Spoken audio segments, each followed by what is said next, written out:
محترم ناظرین، السلام علیکم ورحمۃ اللہ وبرکاتہ۔ ایک تازہ ویڈیو کے ساتھ آپ کے سامنے پھر سے حاضر ہوں۔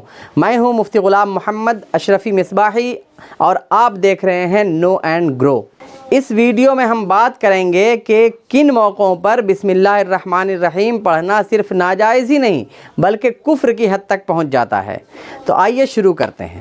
اللہ کے رسول صلی اللہ تعالیٰ علیہ وسلم نے ارشاد فرمایا، کل امر ذی بال لم یبدا بسم اللہ فہو اقطع۔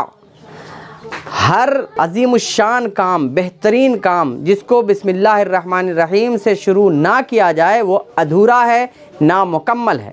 جس سے یہ سمجھ میں آتا ہے کہ ہمیں بسم اللہ الرحمن الرحیم ہر کام کے شروع میں پڑھنا چاہیے، اور واقعی ایسا ہی ہے، کیونکہ اللہ تبارک و تعالیٰ نے قرآن کریم کی بھی شروعات بسم اللہ الرحمن الرحیم سے فرمائی، بلکہ ہر سورہ کے شروع میں اللہ تعالیٰ نے بسم اللہ الرحمن الرحیم نازل فرمائی ہے، سوائے سورہ توبہ کے، جس کی ایک وجہ ہے جو ہم کسی اور ویڈیو میں انشاءاللہ بات کر لیں گے۔ تو ہر اچھے موقعوں پر، ہر اچھے کام کے شروع میں بسم اللہ الرحمن الرحیم پڑھنے کا حکم ہے۔ لیکن آج ہم بات کرنے والے ہیں کن موقعوں پر بسم اللہ الرحمن الرحیم پڑھنا جائز نہیں، حرام بھی ہے، کفر بھی ہو جاتا ہے۔ سب سے پہلے ناجائز کی بات کر لیتے ہیں، اس کے بعد کفر۔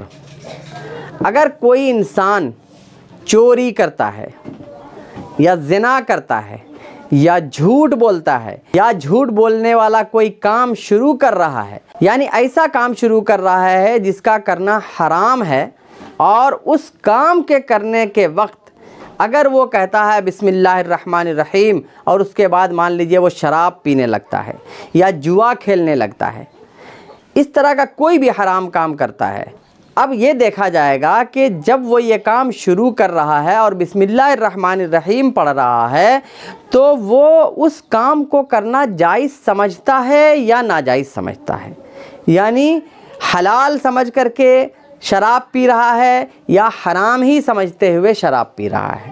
اگر وہ حرام کام کو حرام سمجھتے ہوئے بسم اللہ الرحمن الرحیم کے ساتھ کر رہا ہے تو ایسی صورت میں اس کے لیے اس کام کے شروع میں بسم اللہ الرحمن الرحیم پڑھنا حرام ہوگا، ناجائز ہوگا۔ لیکن اگر وہ اسی حرام کام کو کرنے کے پہلے بسم اللہ الرحمن الرحیم پڑھ رہا ہے اور وہ اس بات کا یقین بھی رکھتا ہے، اس بات کا ایمان بھی رکھتا ہے کہ یہ کام حلال ہے، جیسے شراب پی رہا ہے اور وہ اس کو حلال سمجھ رہا ہے، جھوٹ بول رہا ہے اور وہ اس کو حلال سمجھ رہا ہے، چوری کر رہا ہے اور اس کو حلال سمجھ رہا ہے، گناہ کا کام نہیں سمجھ رہا، اور بسم اللہ الرحمن الرحیم پڑھتے ہوئے یہ کام کر رہا ہے، تو ایسی صورت میں اس کا بسم اللہ الرحمن الرحیم پڑھنا کفر ہے۔